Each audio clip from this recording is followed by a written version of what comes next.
चलो मित्रों, આપણે લાસ્ટ લેક્ચરમાં ઘણી બધી ચર્ચા કરી ગયા છીએ। આજે સ્તન ગ્રંથિની ચર્ચા આપણે કરવાની છે મિત્રો। તો માદા પ્રજનન અંગ તરીકે જ એને ગણવામાં આવે છે સ્તન ગ્રંથિને। તો આવી સ્તન ગ્રંથિની આકૃતિ પહેલાં આપણે સમજી લઈએ કે આકૃતિ તમારે પરીક્ષામાં કેવી રીતે દોરવી।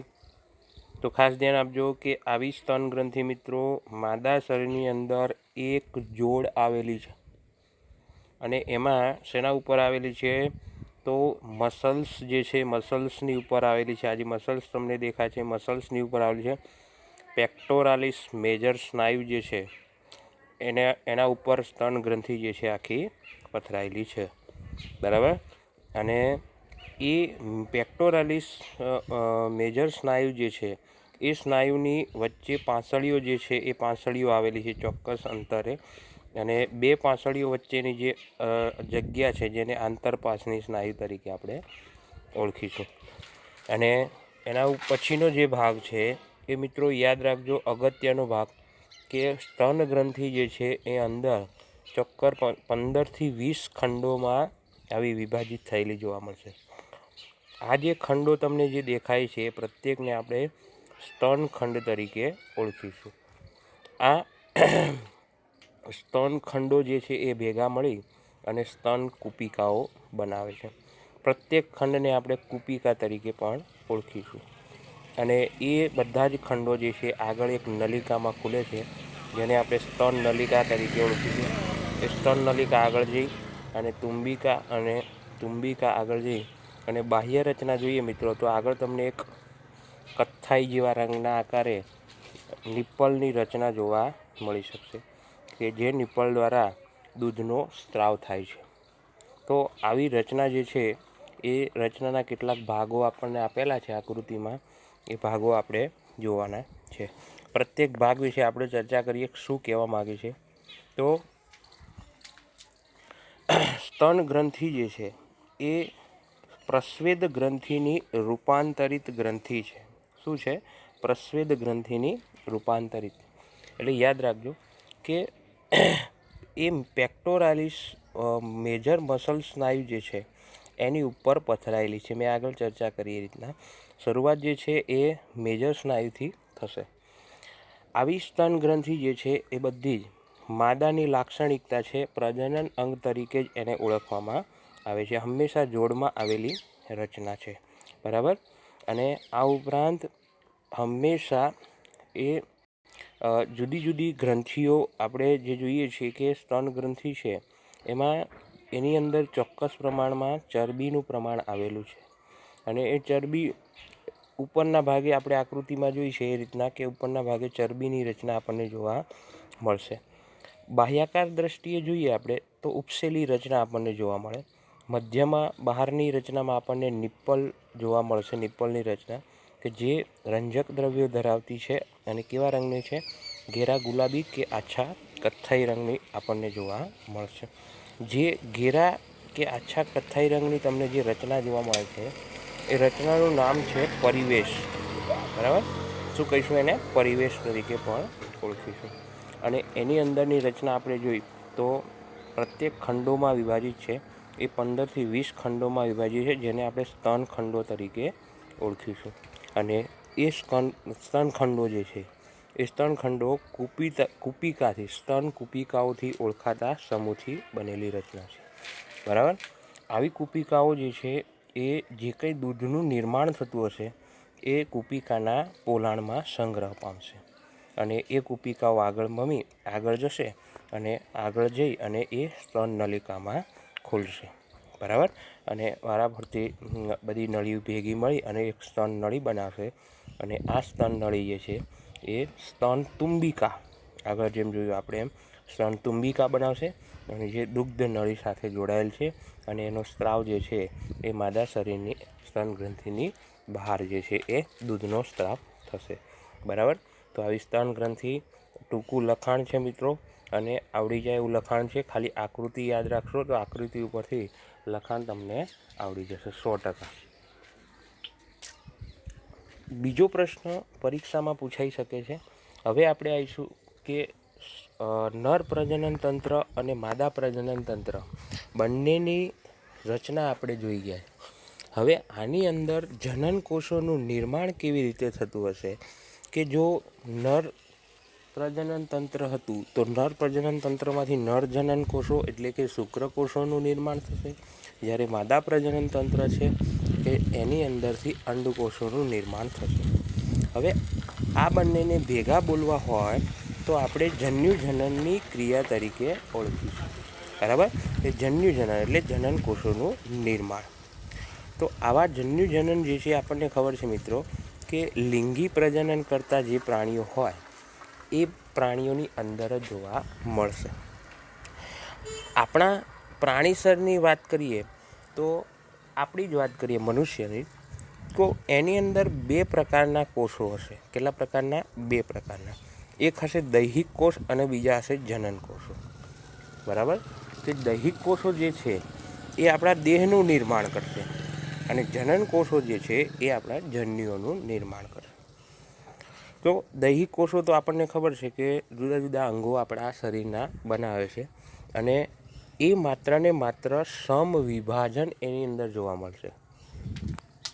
યાદ રાખજો કે હંમેશા દૈહિક કોષોમાં સમવિભાજન જ જોવા મળશે, જ્યારે જનન કોષોની અંદર સમવિભાજન અને અર્ધીકરણ બંને ઘટનાઓ જોવા મળશે. યાદ રાખજો.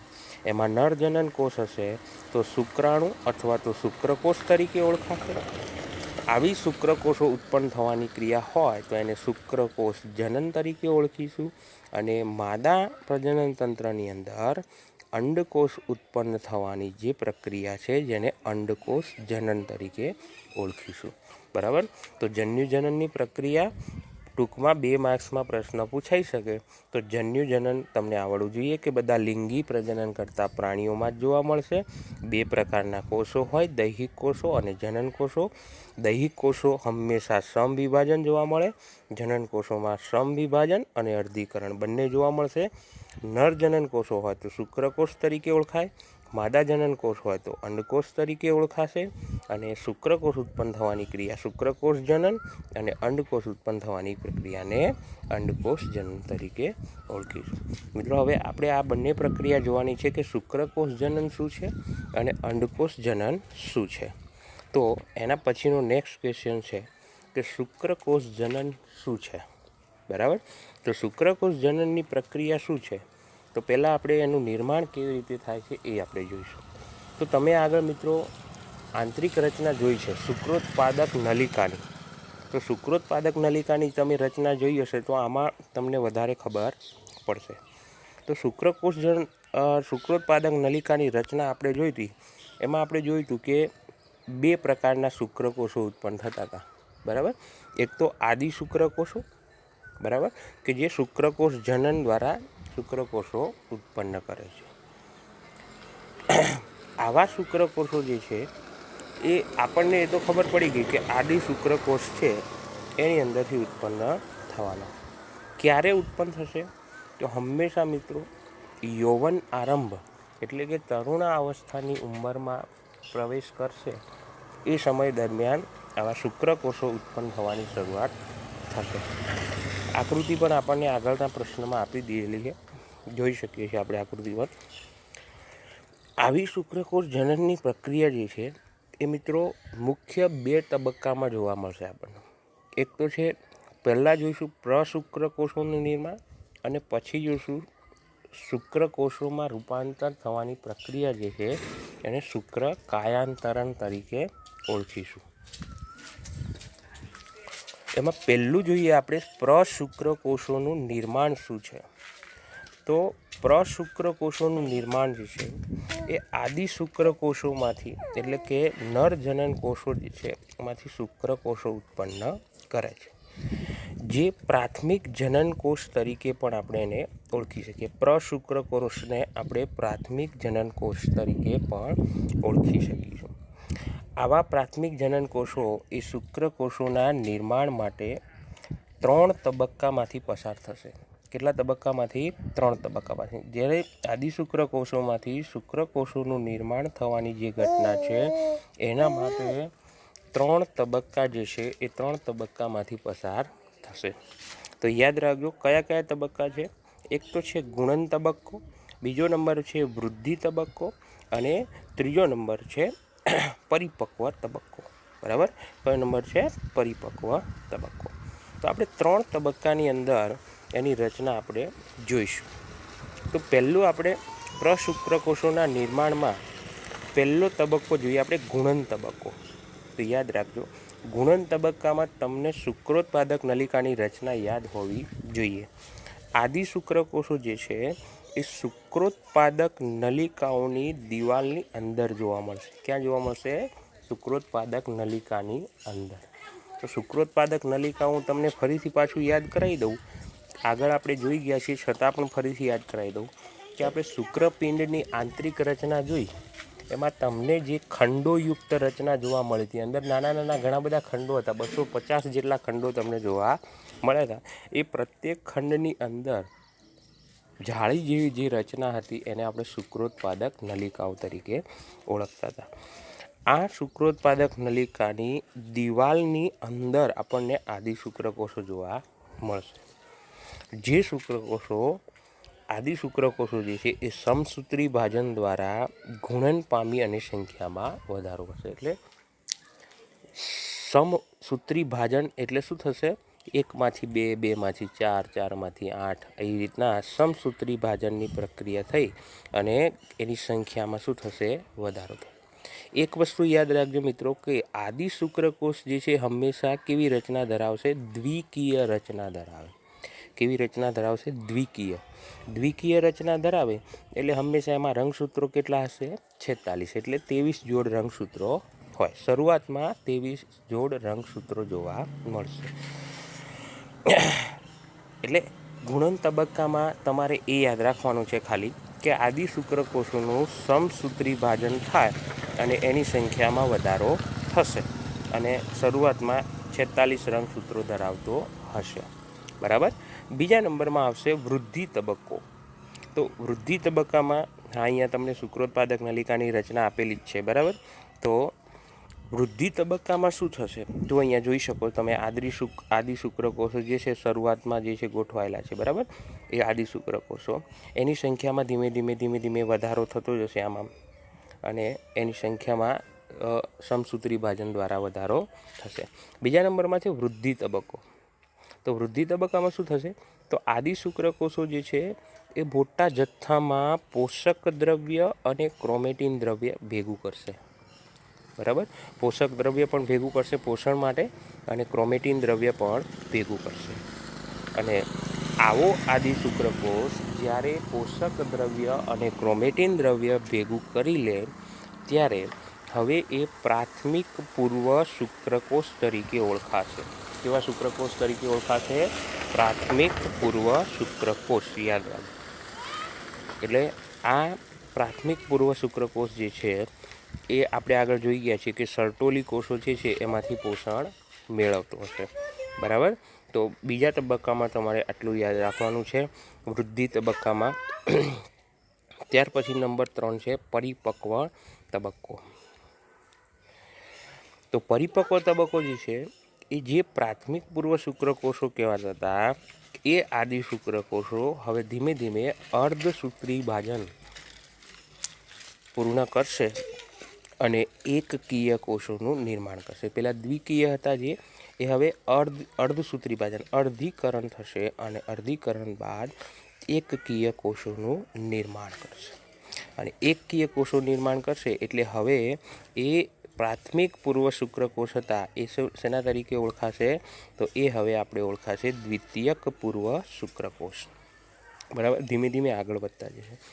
દ્વિતીયક પૂર્વ શુક્રકોષ તરીકે હવે ઓળખાશે અને એ ફક્ત ને ફક્ત કેટલા રંગસૂત્રો ધરાવશે? 23. મિત્રો અર્ધસૂત્રી ભાજન થઈ ગયું છે એટલે 46 રંગસૂત્રોમાંથી હવે દ્વિતીયક પૂર્વ શુક્રકોષ જે છે એ માત્ર ને માત્ર 23 રંગસૂત્રો જ ધરાવશે. યાદ રાખો. આવો દ્વિતીયક પૂર્વ શુક્રકોષ છે એ ફરી પાછું અર્ધસૂત્રી ભાજન થશે એમાં અને 4 એકકીય પ્રશુક્રકોષોનું નિર્માણ કરશે. કેટલા? 4. બરાબર. એટલે યાદ રાખજો પહેલા આદિ શુક્રકોષ, આદિ શુક્રકોષોનું સમસૂત્રી ભાજનની સંખ્યામાં વધારો થયો એટલે એનું પ્રાથમિક પૂર્વ શુક્રકોષ તરીકે ઓળખાયો. પ્રાથમિક પૂર્વ શુક્રકોષનું અર્ધીકરણ થયું એટલે અર્ધીકરણને અંતે એ 23 રંગસૂત્રોમાં વિભાજિત થયો. બરાબર. અને વળી પાછું દ્વિતીય પૂર્વ શુક્રકોષ જે બન્યો એનું ફરી પાછું અર્ધીકરણ થયું અને અર્ધીકરણને અંતે જે કંઈ નવા કોષો બન્યા એ એકકીય પ્રશુક્રકોષો તરીકે ઓળખાયા છે. તેના તરીકે ઓળખાય છે પ્રશુક્રકોષ. હવે આ 3 તબક્કામાં તમારે યાદ રાખવાનું છે કે પ્રશુક્રકોષોનું નિર્માણ જે છે એ કેવી રીતે થાય છે.